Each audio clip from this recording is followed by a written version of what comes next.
So last time I got the UI working, so Logboy actually damages Zelda when you get too close to him. This time, something a little bit different. Uh, um, so when I was following Games Plus James um, YouTube channel and his tutorials, they were quite out of date. That's the reason why I moved over to Mr. Taft Creates' YouTube tutorials, because the functionality of Unity has changed apparently quite a bit over the last few years. So I just found it a lot easier to follow without having to stop and start and rectify issues that I was coming up against, which Games Plus James wasn't having. So now I've just noticed it's a Hearth container apparently. So yeah, I fucked that one up. Doesn't matter. There's a few things that I found. I'm. So what have I been doing? So yeah, last time I got the UI to work and everything like that. This time I'm actually going back to something which I had issues with before, and that was doing scene transitions. You may notice there's a little tag there. Well, first things first. I've been spending pretty much most of the morning and midday doing this. It's time now. I started around about 10 o'clock, 10:30. I did have a little stop for break, have some lunch and stuff. But yeah, I've been incredibly busy. I'll tell you what, I'm going to come out of this first and then maximize and play. Right.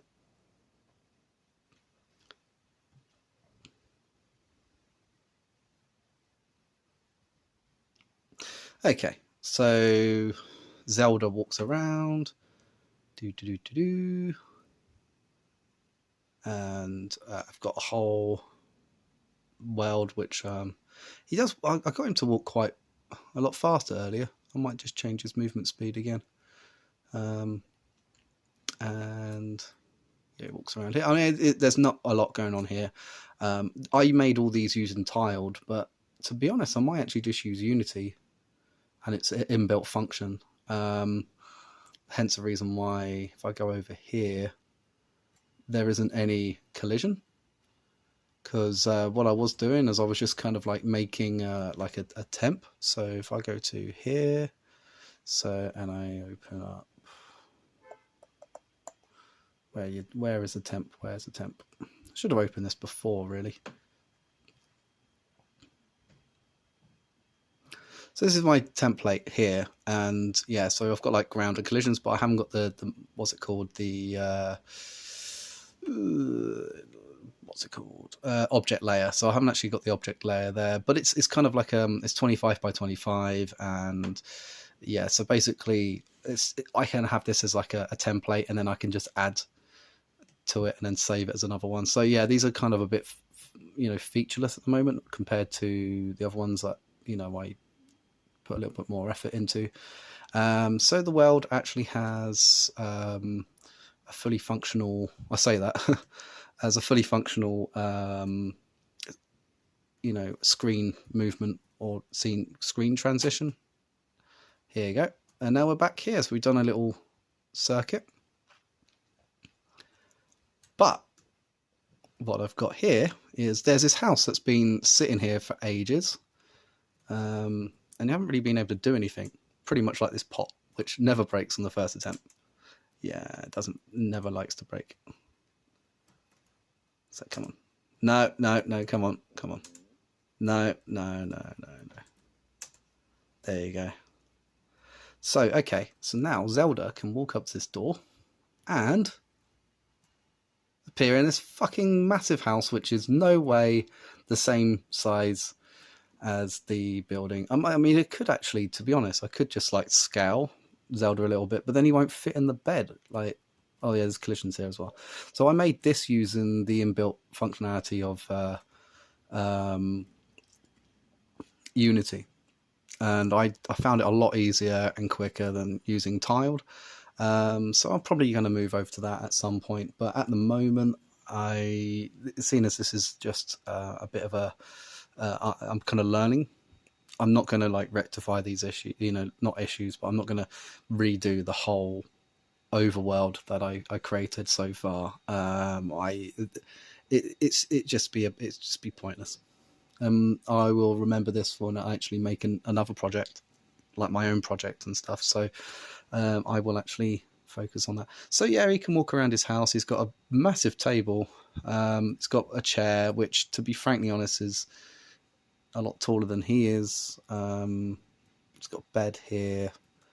It's got it's got a furnace where he can put his head in there at some point when he's realised that life's just too hard. And then, and then we can transition back out. So we've now actually got scene transitions, which was one of the hurdles which I come across when I was following James Plus Games' slightly older tutorial. So I'm actually very, very, very, very happy with that. What I have noticed is that even though I destroyed the pot, I say this, it's really hard to. Why didn't I just use a controller instead of using the thing? Oh, fuck it. Let's just kill this log boy. Come on. Wake up. He's standing there. I know. I just like the fact that he just stands there and just waits. There you go. And then if I go in here, you'll notice that he'll actually... I think he'll respawn. Yeah, there he goes. Look. He will respawn. Come on, just break. Please, pot. Please, just break.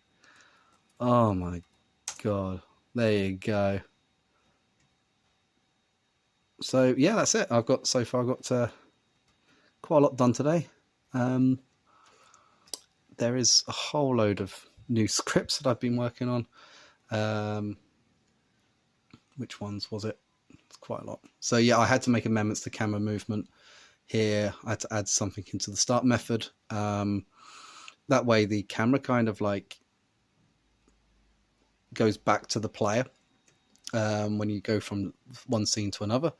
Vector values, that's part of the vector scriptable objects. A lot this, where is it?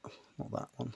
Do you know what? I should really close down all the ones that I'm not using. Just open them up, but I just don't bother. So I've got vector values there, which is, from what I gather, I don't have to destroy the what's it called?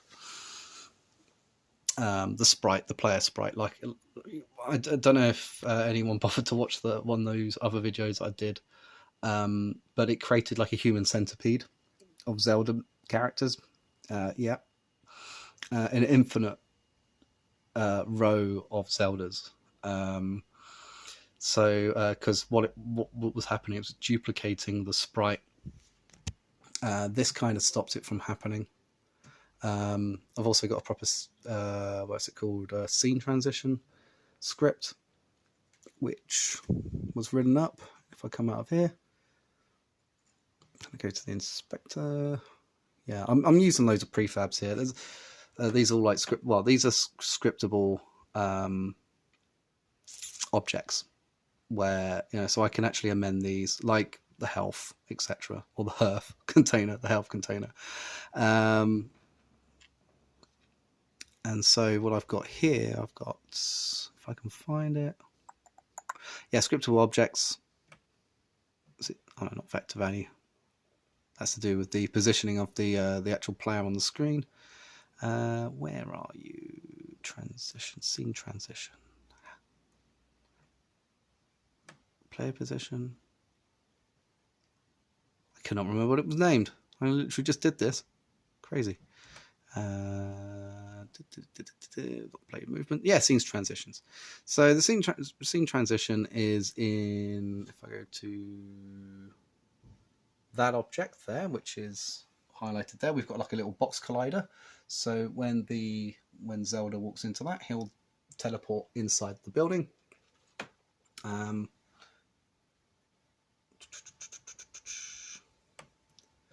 there you go. At the bottom, there is we've created a I think it's a state machine.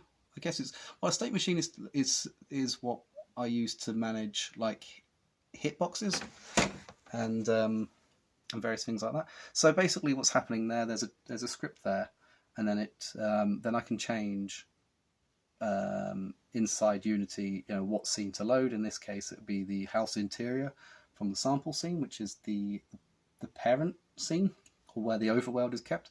That's the player position, his XY position. That's where he's going to load into that new location. If I go to sample scene,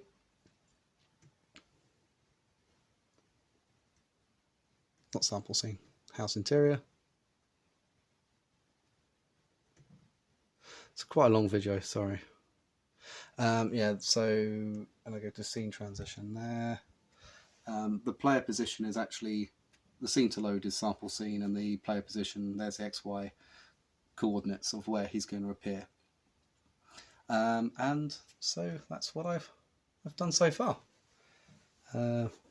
Zelda can now move in and out of his house, but I've just loaded the scene without him actually being there. So let's go back to, I've just had lunch, so I've burped like twice in this video. So there you go, like, okay. This is where it breaks. So there he is, walking around, minding his own business, goes in the building, and he goes in and out, in and out, in and out, in and out. Let's try and break it, the fucking thing. No, it's not breaking. It's not breaking. All right. And yeah, that's what I've done so far.